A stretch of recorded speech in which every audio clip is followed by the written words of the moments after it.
Good evening, ladies and gentlemen. Today in the DevFest Talk series, we have BITS Planning 2002 batch alumnus with 19 years of experience in the tech industry and now Vice President at ZetaSuit. We have Ramesh Zavzi sir with us today. Good evening, everyone. Just give me a second so that I can share my screen. Hope everybody is seeing my screen, right? Cool.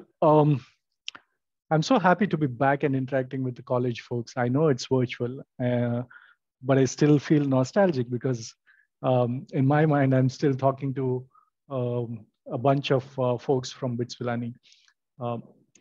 So I was asked by BITS Pilani alumnus Fani Marupaka and Kanish Kandelwal, who are associated with Zeta at this point in time, a couple of days back to speak at this event about my journey from BITS Pilani to Zeta.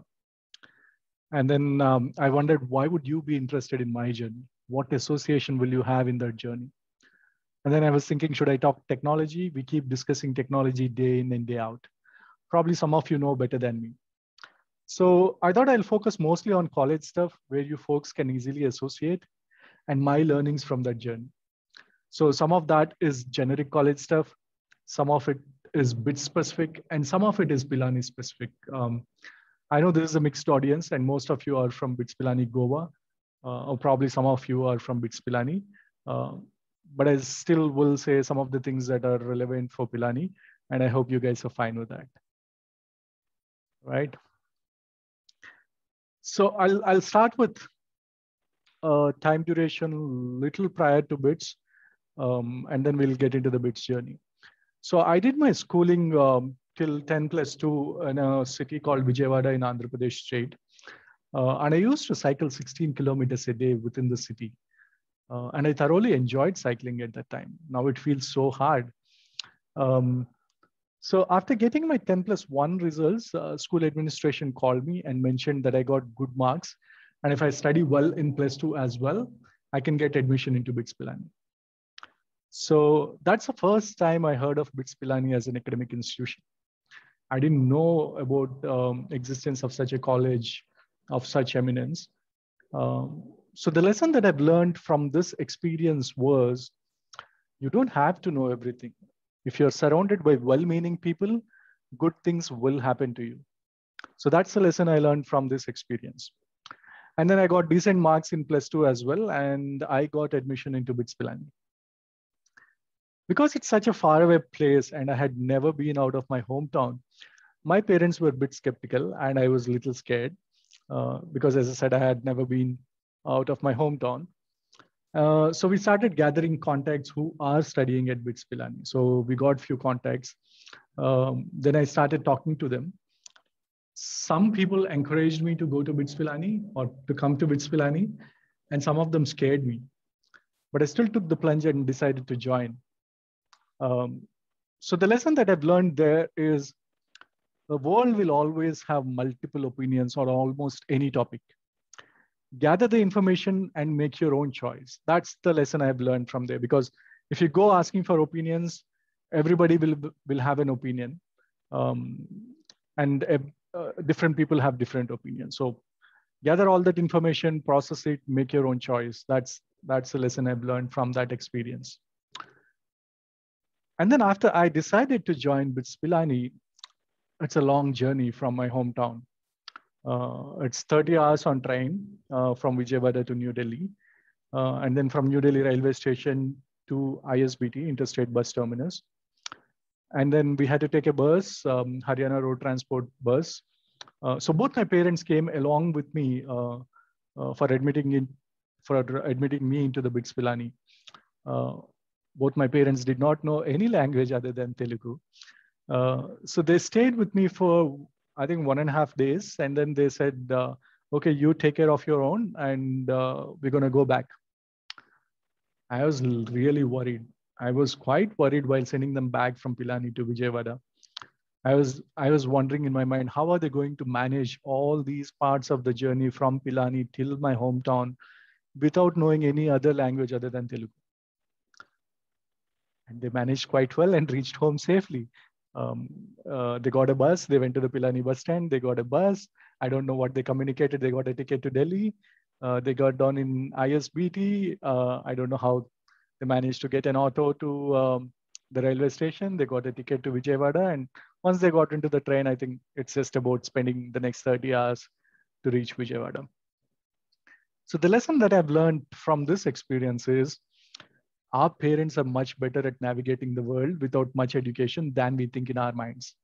In our minds, we keep thinking, hey, they're not as educated as we are. How are they going to navigate this world without knowing English and other languages? Believe me, they are much better at navigating the world than we think. So that's the lesson that I've learned from this experience. Well, then I entered BITS Pilani. I started looking at all the new things. The first thing that hit me very hard is this timetable. I was amazed at what is this timetable making? What is this choosing courses, choose your professors? What is this random ID slots? And once you make a timetable, there is timetable clash and you need to resolve the timetable clash. It was an amazing experience in terms of learning. So what did life teach me with this experience? I think life presents you with so many choices. Sometimes any choice is fine. And sometimes choices matter. So you got to become a better judge of the choices you make. The same goes with the electives. Electives also, you get to choose electives in different years of your graduation. Sometimes any choice is fine. Sometimes choices matter. And the next thing that hit me on this BITS maze in my next turn at BITS Pilani was this attendance system. I said no attendance at BITS. It was such an amazing thing. And I was bewildered by the concept at that time. And what did that teach me? What did I learn from that? I think what I learned from that, which stood with me for a long time, was we are the architects of our own destiny. No one needs to watch us or mark us to do what's right for us. If you remember this, that we are the architects of our own destiny, the no attendance thing makes sense. Why do we need somebody else to tell us what needs to be done, what shouldn't be done? It's completely for us. You are making your destiny, so you make your path. After that, the next big thing that hit me in the BITS maze in my next turn is this entire concept of CGPA. Nowadays, most of the kids know what CGPA is, but during my duration, this concept was entirely new to me. And it was the first time I was hearing after entering BITS. What is GPA? What is CGPA? How do we calculate? What are these point systems? What is this bell curve? What is this grading? How do you put people in different grades? This is all new to me. But this entire grading system and this bell curve, what I learned from that particular exercise was many things in life are relative. You're judged by how others in your environment are performing, not by your absolutes. I had very good grades from the start, and I made 10 in a couple of the semesters. But as I said, it's all relative when it comes to CGPA. And also remember, different people have different styles in terms of their learning. My style of learning was I used to attend all the classes, or at least almost all the classes. I used to make sure that I attend the classes because my way of learning is attend the class, pay attention to what the professor is saying, absorb the concepts, and digest it. And relatively, I used to study very little during the exams. And again, relatively, I'm not saying I didn't study at all, but relatively, I used to study very less because my main focus was to attend the class, pay attention, absorb what professor is saying, and then see conceptually whether it makes sense or not, and then digest the concept. So that's my learning style. Some people have different learning styles. So that's the CGPA related stuff. And the next big thing that hit me in this BITS maze was the weather conditions at Pilani.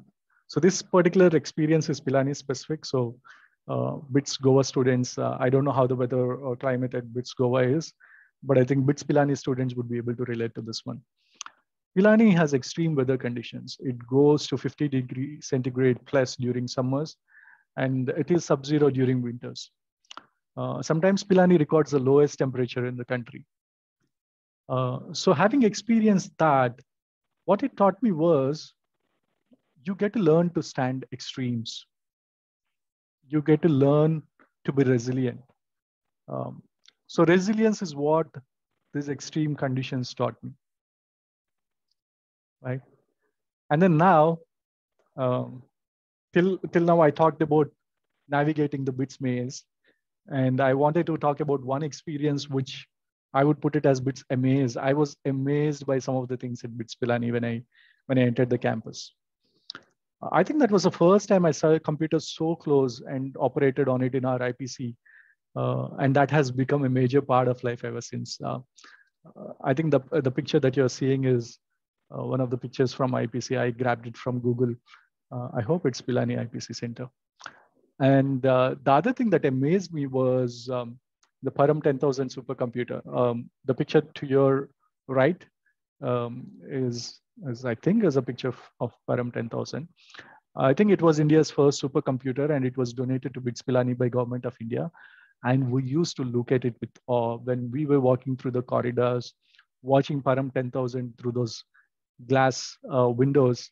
We were completely in awe of how powerful the machines are. I don't know, probably these days, some of the flagship phones are more powerful than the supercomputer at that time. I don't know, I'm just guessing. But at that time, we were in complete awe of what these supercomputers are. Okay, so that's my BITS maze and amaze journey. The next thing that I've learned is about friends and friendships that you make during colleges. The friendships that you make here have a bigger chance of standing with time. Incidentally, Zeta's co-founder Ramki and I are college friends. BITS Pilani is where we met and bonded. Of course, it took us a couple of decades to get back and work together again. He also helped me in making few decisions during college and post-college as well. Another Zeta connection that I have with BITS Pilani is Nandakishore has been a close friend of mine since BITS days, and he'll also be joining Zeta pretty soon. So what did this teach me? What I learned from this is you should build friendships during college because they help shape your life. So utilize this time and build those friendships during college, which will help you in various aspects of your life. Okay, so I studied 4 years, happened year after year, and then we entered the campus interview phase. 4th year, first semester campus interviews.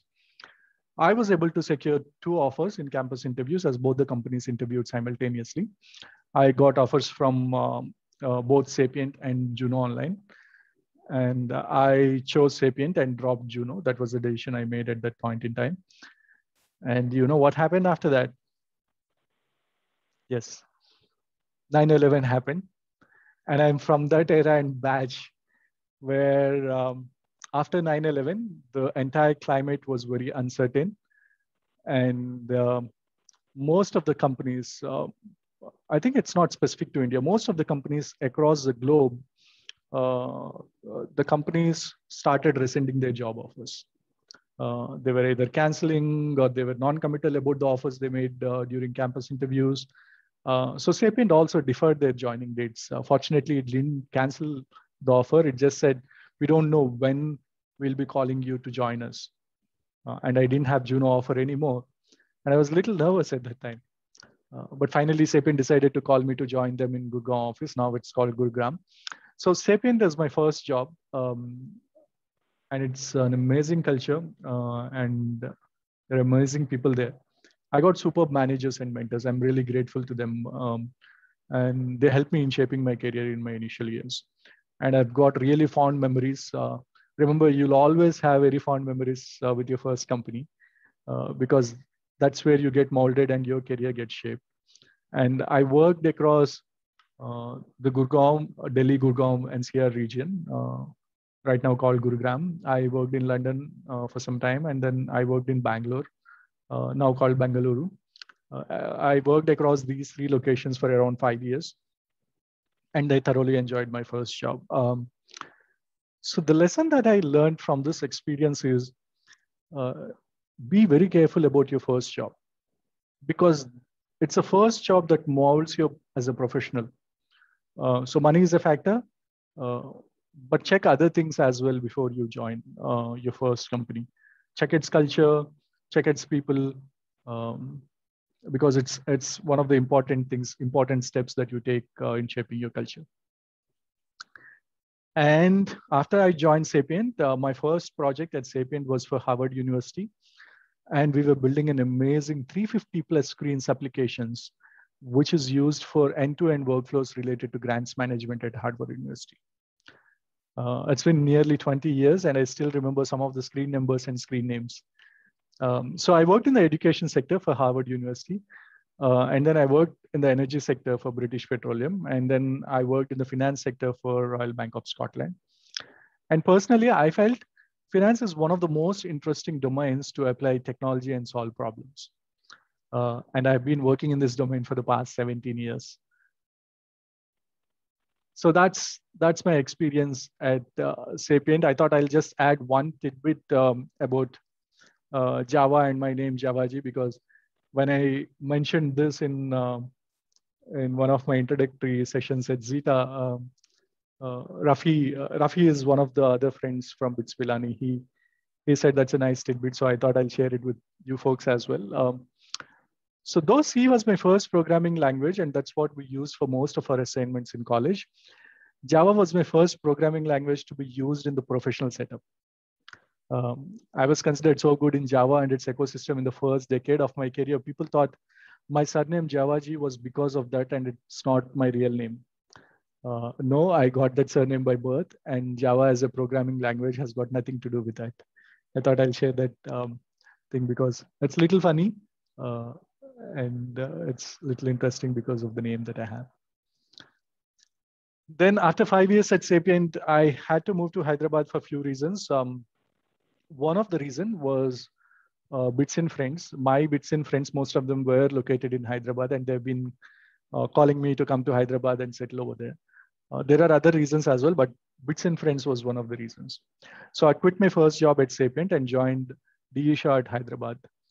So D. E. Shaw, for those of you who are not aware, is one of the largest hedge funds and has its engineering and R&D center in Hyderabad.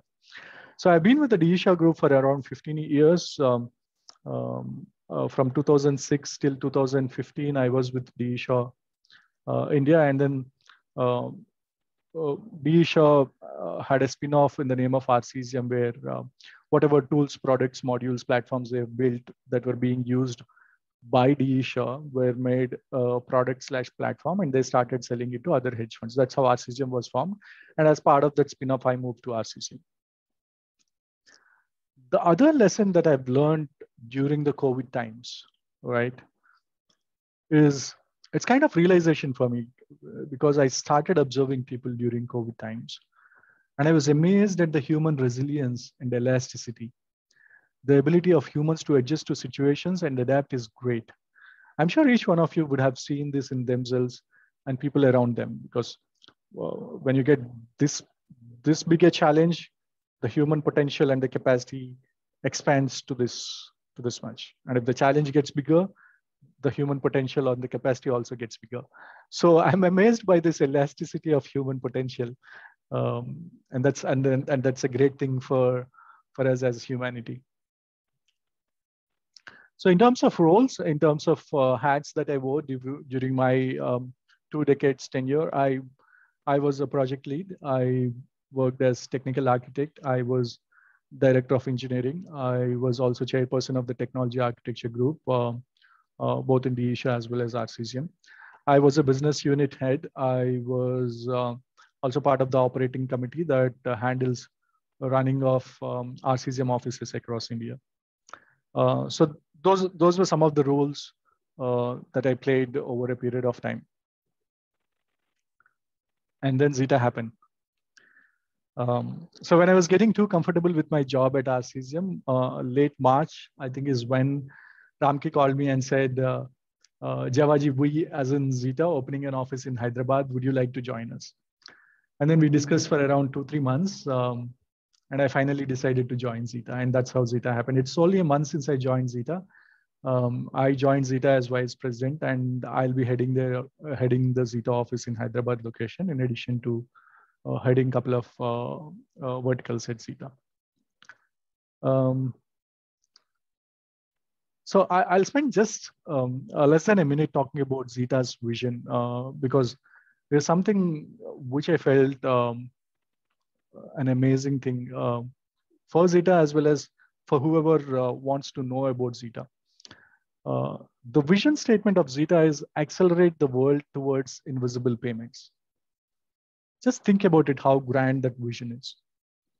So we rephrase this vision a little bit, and the current vision statement is augment the purpose of money and banking with technology. Right? It's one of the most audacious visions to have. This touches almost everyone in the world, any human being. Just think about the vision, and I don't think there would be anybody in the world who doesn't touch this vision. And all of us at Zeta are passionately trying to achieve this vision. And from a very short experience, I can tell you that the founders are amazing in multiple aspects. They've built super people culture, and they're growing the organization in a wonderful way. I think it's one of the best places to be in. The reasons being, one, you get to learn. 2, you get to contribute. 3, you can attach purpose to what you're doing. And 4, just imagine how grand the vision is and you being part of fulfilling it, right? And by the way, the new vision statement, which I just mentioned, is fresh out of the oven. You're one of the very few folks who are hearing it first.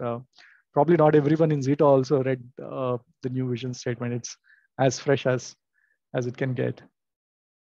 And if you want to understand more about Zeta, go to www.zeta.tech to understand what Zeta is up to and what all we have.